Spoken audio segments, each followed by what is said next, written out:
After testing pretty much all the color e-ink tablets out there, I don't say this lightly, but the Kindle Scribe Colorsoft has the most convincing color e-ink display I've seen on any e-ink tablet so far. I honestly went into this expecting the usual move. Take last year's device, swap the panel, call it a day. But that's not what happened. The Colorsoft doesn't just add color, it keeps that calm, paper-like look way better than most competitors. It holds up with solid battery life, and it finally adds sync options that make it feel like an actual work tool, not just a big e-reader that happens to have a pen. Is it flawless? No. And yes, you're still buying into a tightly controlled ecosystem, but even with those strings attached, this turned into one of the most interesting note-takers and readers in its category. And the surprises aren't limited to the display. When I first heard about this device, I assumed it would be the same chassis with a different screen. Instead, they went in a new direction. The whole design got reworked. The look is now more tablet-like, with symmetrical bezels and a cleaner, more modern vibe. Now, I'll admit something up front. I usually prefer an asymmetrical grip design because it's simply easier to hold for long reading sessions. With symmetrical bezels, you need to pay a little more attention to where your thumb sits so you don't accidentally brush the touch area. It's not like the bezels are razor thin and you adopt quickly, but it's a real trade-off compared to the older generation. The screen is also bigger now, 11 inches instead of 10.3. That makes the device a bit taller, but because the grip is gone, it ends up narrower than before, so in the hand it doesn't feel dramatically larger. The extra screen space is absolutely welcome, especially for documents, textbooks, and note pages. They even trimmed the thickness slightly, now 5.4 millimeters instead of 5.7. Despite being this thin, it still feels sturdy and premium. But the bigger change is weight. It comes in at 390 grams, which is not only lighter than the listed spec by about 10 grams, but also over 40 grams lighter than the previous generation. That doesn't sound huge on paper, but in real use, it's immediately noticeable. For writing, you'll often rest it on a desk, but for reading, where you're holding it up, every gram matters. They also added 4 small rubber feet on the back, which sounds minor, but it actually helps keep the device from sliding around when you're writing on a table. Build-wise, the back and sides feel like a single piece of metal with a matte finish. The power button moved to the same side as the pen attachment, and there's now a subtle groove where the stylus sits because the pen is fully rounded. That groove plus strong magnets makes the pen feel properly locked in. It's genuinely hard to knock loose by accident. Down at the bottom, you've got USB-C for charging and file transfer. The front is still flush, but there's a tiny seam between the frame and the display that can collect dust. It's basically the only design detail here I don't love. Now, the surface texture is still that slightly paper-like finish. Under your fingers, it feels very similar to the older model, but when you write, the feedback is a bit different. The resistance is comparable, yet it sounds less scratchy than before. I wouldn't call that better or worse, just quieter, and I personally like that because it draws less attention when you're taking notes around other people. Compared to a typical glass tablet, the writing feel here is more analog and more pleasant, less tap on glass, more pen on textured surface. The pen itself is now a rounded, clean white design. It looks nice, though visually it contrasts a bit with the darker device. You also get a customizable side button for a few shortcut actions. The stylus uses an electromagnetic digitizer system, which is still one of the best approaches for accuracy. That also means the pen doesn't need charging, and you can use compatible third-party pens if you prefer a different shape or grip. Latency is another area where the Colorsoft really delivers. At 12 milliseconds, it's one of the snappiest in the e-paper space, and roughly 40% faster than the previous generation, which was already good. In real use, you rarely notice the ink trailing behind your pen unless you're intentionally looking for it. They also improved the pen-to-pixel distance, so the writing feels less separated from the surface. Palm rejection is strong, and pressure and tilt sensitivity work well. More on that later. But let's get to the real headline, the color e-paper display. On paper, this looks like the same general color filter-based e-paper approach most current color tablets use. You'd expect the usual compromises: darker screen indoors, needing the front light more often, and that familiar grainy shimmer that reminds you you're looking at color e-paper. And yet, that's not what it feels like here. Quick refresher on how this type of color e-paper works. You have a high-resolution black and white e-paper layer, and on top of it sits a printed color filter with tiny red, green, and blue subpixels. The filter itself doesn't emit light. Instead, color is formed by how the underlying e-paper darkens and blocks parts of that filter to reflect the color you want. Combine that with grayscale rendering and you get up to 4,096 colors. That's why you see two different sharpness figures, 300 ppi for black and white and 150 ppi for color, because the effective color detail is limited by the filter layer. Now, on most devices built around this approach, the biggest giveaway is texture. The screen looks darker than pure black and white e-paper, so indoors you tend to use the front light, and that's where the grain and shimmer become obvious, like a faint noise layer sitting on top of the page. On the Colorsoft, that effect is dramatically reduced. Even when I'm actively hunting for it, the shimmer is barely there, and the RGB grain is much less noticeable. And honestly, that changes everything. Once the screen stops looking dusty, the whole device suddenly reads more like black and white e-paper again, more paper-like, calmer, easier on the eyes. It's not identical to a pure monochrome panel, but it's the closest I've seen this style of color e-paper get to that clean, calm look. And it's tough to fully capture on camera because how you perceive the grain depends on lighting and how your eyes move across the page. But measuring color performance with a photospectrometer and calculating relative vividness with the front light off, the Colorsoft often scores better than what I've seen from other devices in this class.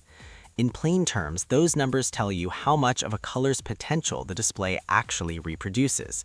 Higher means less washed out. But the real magic happens when you turn on the front light. Usually, that's where color e-paper looks grainy. Here, it stays surprisingly clean. Compared to a popular competing 10 to 11-inch color note tablet, the Colorsoft's light guiding layer handles greens, cyans, and yellows particularly well. Colors are still muted compared to LCD or OLED, and they're generally a bit darker than some competitors, but the overall quality is excellent, and detail holds up even in the more vivid color mode. Another standout, gradients. On many color e-paper screens, gradients can show banding. Here, they rarely do. Gradients look closer to the source than I'm used to seeing on other color e-paper tablets. Contrast is also strong. The front light uses 70+ tiny LEDs around the frame, and the way the light is distributed helps boost brightness without washing out blacks too much. It often feels like the background and colors lift up while dark tones stay anchored, which makes reading and viewing images more comfortable. Rendering performance is also helped by the display stock itself, and it contributes to the fast pen response I mentioned earlier. Even if the Colorsoft isn't number one in every single color metric, the fact that the screen looks so clean has a huge impact in real day-to-day use. And I'm working on a direct side-by-side comparison with other color e-paper tablets because that's where this gets especially interesting.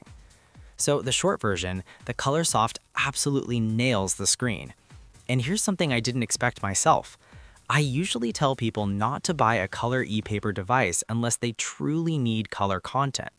With this one, it's not that simple anymore. If you're deciding between this and a monochrome version, I'd only pick the non-color model if you strongly prefer never using the front light. Because if you're okay using the built-in LEDs even a little, the usual color e-paper compromise is so reduced here that it's genuinely hard to argue against going color. Now, where there's light, there are shadows, so let's talk limitations. First, with color content, ghosting is a bit more noticeable than on some newer competitors. Ghosting is when faint remnants of the previous page stick around as a light afterimage. With plain text, it's usually not an issue, but with color images or graphics, some competing devices do a slightly cleaner job. Second, there's a subtle brightness gradient across the front light. It's not a deal breaker, but the older generation was a bit more even. With color content, it's hard to notice because the colors hide it, but if you're reading plain text or writing in notebooks and you're sensitive to that kind of thing, you might spot it. The front light is color temperature adjustable from cool to warm, and with up to around 110 nits average max brightness, it's among the brighter color e-paper tablets out there. You don't always need that much, but it's useful when you do, especially because the reduced grain means lower brightness settings look better than usual. At very low brightness, around 6 nits, which is dim, you can mimic that calm black and white vibe surprisingly well. If you didn't know the light was on and you aren't casting a shadow on the screen, from a normal reading distance, it can be genuinely hard to tell this apart from a monochrome panel. Auto brightness also does a decent job of keeping that paper-like look intact without constant tweaking. Even next to a premium writing first color e-paper slate that uses a different color method, colored particles rather than a top filter, the Colorsoft holds up well. You can get stronger contrast for text, and many images look cleaner because brightness can go higher when needed, and there's less visible dithering. So what does that mean in practice? This isn't just a good color device, it's also a genuinely good plain text reader. It stays comfortable for novels and long reading sessions, but it immediately gains an advantage the moment your content includes visuals. Textbooks, scientific papers, comics, children's books, anything with charts, highlights, or images looks noticeably better in color. Now we have to address the big trade-off: ecosystem lock-in. At the end of the day, the device is optimized around a tightly controlled pipeline: content processing, syncing, and rendering. With the Colorsoft, that matters even more because if you want third-party color documents to show correctly, you often need to send them through the official document delivery workflow or use the built-in sync options. If you simply drag a color PDF over USB, you may not get the full color handling and annotation experience you expect. It's annoying, but it also helps explain why the display output looks so polished. When one company controls the entire processing chain, you often get better optimization. Whether that trade-off is worth it depends on how you work. If you already live inside this ecosystem, it's not a huge change. If you don't, you should be honest with yourself about whether you'll be happy in a closed garden. That said, they did open things up more than I expected. You can now import from 2 major cloud drive services, and you can push notes into a widely used note-taking app. Setup is straightforward. You sign in once, grant access, and files land in a dedicated folder. You can browse cloud files directly on the device and import PDFs, EPUBs, word processor documents, and a handful of other formats. These options instantly make the Colorsoft feel more workflow ready than the older model did at launch. They also renamed the notebook area to Workspace, which is a more accurate description now. You can move items from your library into Workspace, organize by subject, and treat it like a working desk instead of a basic reader library. One important note: you can't use those third-party services as a true replacement for the device's own background sync. Once you're on Wi-Fi, notebooks and documents still sync through the device's core cloud system in the background. You don't get a cloud-only alternative using the third-party providers. And on privacy, based on what I can find publicly, it's still not fully clear whether notebooks are encrypted at rest in the core cloud. Some older statements suggested gaps, and the current wording doesn't completely clarify it. Until that's clearly confirmed, I personally wouldn't store truly sensitive information in these notebooks. To be fair, I say that about most connected e-paper devices, not just this one. Now, note-taking itself is familiar, but color changes the experience. You get 10 color options across pen types plus stroke thickness settings. Pressure and tilt still work. The pencil tool remains well-balanced among the better implementations in this space. That makes it a surprisingly nice option for sketching, though it's still limited by missing features like layers. You do get a lasso tool, plus copy-paste, so rearranging is easy. You can also select handwriting and switch its color, useful for organizing notes after the fact. I would still love to see layers, tagging, and a proper landscape note mode in a future update, but you do get automatic handwriting recognition in 20 languages for global search. You need to be online for indexing new handwriting, but once it's indexed, search works offline too. You also get a grid overview that shows up to 9-page thumbnails at once, which helps you jump around quickly.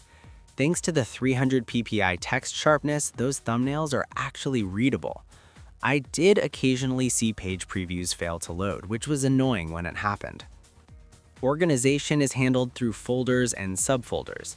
There are about 30 templates and they're well designed, but you still can't add custom templates. Exporting notes works via the cloud services or email, and importantly, you can export as a searchable PDF, which makes it much easier to integrate into a computer workflow later. There's also an Ask Your Notebooks AI feature that isn't available everywhere yet, but the core AI options I can already use include summarizing and refining text. It's basically a lightweight notebook assistant that can be genuinely useful when you have lots of pages. Now, reading is obviously still a major part of this device. It's tightly integrated with an on-device bookstore, which makes buying and syncing books effortless. That's both the strength and weakness. It's extremely convenient, but it can be less friendly if you want to build a library outside that system. Subscriptions for books and comics are also well integrated, which is great if you read a lot. On the downside, the home screen still pushes shop recommendations you can't fully remove, but there are improvements, quick notes you can create instantly, and a better recently viewed view for your documents. Reading options are familiar. You can adjust text styling and save themes. There's a dark mode, but it isn't system-wide yet. It mainly inverts colors inside books, which can be annoying if you're navigating menus at night. They say a full system-wide dark mode is planned for 2026. Some books also support a text-to-speech style assistive reader over Bluetooth, which works nicely. Book annotation is where this device gets surprisingly powerful. You have multiple approaches. First, you can handwrite directly on a book page, which creates a note box with the text flowing around it. The downside is you're not literally drawing on the original page like a PDF markup, but the upside is you get space, even when margins are tiny. Second, you can add notes in the sidebar, like digital margin notes. These stay anchored to the relevant part of the text, and they're great if you want your page to stay visually clean. Third, you can use pinned handwritten notes, still useful when you want to attach a comment without cluttering the main layout. And you can also type notes with the on-screen keyboard or use handwriting to text input across the system. Pinned notes and bookmarks can be color-coded now, which makes organizing and filtering annotations much easier. You still get the typical reading helpers too: dictionary, encyclopedia lookup, and translation. One odd omission: there still isn't a dedicated kids mode on these large models, so if you plan to hand it to a child, keep that in mind. Now, PDFs. Here, annotation is straightforward. Write on the PDF and it sticks. There aren't a ton of advanced viewing modes like you'll find on some competitors, but you do get landscape mode and some margin and contrast controls. The big improvement is navigation. Pinch to zoom is reliable, and panning around a zoomed document is smooth and quick enough to actually be usable. Exporting annotated PDFs works via the same sync options or email, and your markings are embedded directly into the PDF, so what you receive looks like what you did on the device, including keeping colors consistent with what you saw on the screen. The main limitation is still the same. To get the full PDF experience, you generally want to deliver documents through the official sync or delivery path rather than dragging them over USB. Even with that constraint, I'd say reading and marking up PDFs here is finally something you can rely on for serious work. It's not the most feature-rich PDF platform in this category, but it's genuinely useful. Audio support is built in for books from the device's own audio ecosystem, and Bluetooth listening works smoothly. The limitation is that it's not friendly to side-loading audiobooks from other sources. There's also a feature many people want: listening to the audiobook while the text highlights in sync, and that tends to be more of an app feature than a dedicated hardware feature. You can, however, sync your position between the ebook and audiobook on supported titles, which is handy. Battery life is solid. For plain text reading with the front light around 6 nits, I'm seeing roughly 37 hours per charge, which is excellent. If you raise the front light to around 40 nits, which is a common level to improve readability on color e-paper, battery drops to around 17 hours, still reasonable. In a continuous writing test, I got about 14 hours at 6 nits, around 9 hours at 40 nits, and about 4.5 hours at max brightness. The max brightness result is more in line with competitors, but the low and mid results are very strong. So overall, great battery for writing if you manage brightness, and very good battery for reading. So where does that leave us? It's honestly hard not to like what they built here. The Scribe Colorsoft feels like what the original Scribe line should have been from the start. better hardware, a more mature workflow, and a display that finally makes color e-paper feel close to the calm, paper-like experience people buy e-paper for in the first place. Yes, it still has limitations. Every color e-paper device does. But the usual biggest compromise with this tech, the shimmer and grain, barely matters here, and that's a big deal.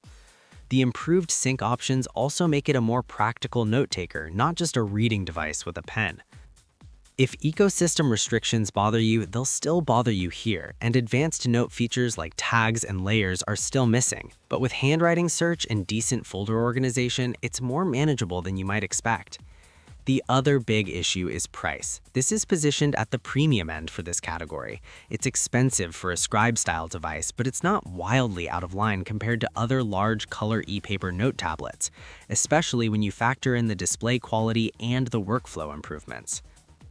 If you want the calm feel of e-paper, you read a lot, you annotate PDFs, and occasionally need color for diagrams, textbooks, highlights, or comics, this is one of the most compelling devices in the space right now, especially if you're okay using the front light. If you want maximum openness, full app freedom, and the deepest customization, you may still prefer other platforms. But for a polished, focused reading plus notes experience with the cleanest color e-paper look I've seen, the Colorsoft is genuinely impressive. If this review helped, consider subscribing because I've got a side-by-side comparison with a popular Android-based color note tablet and a premium writing first slate, and that's where the differences get really interesting. Thanks for watching, and I'll catch you in the next one.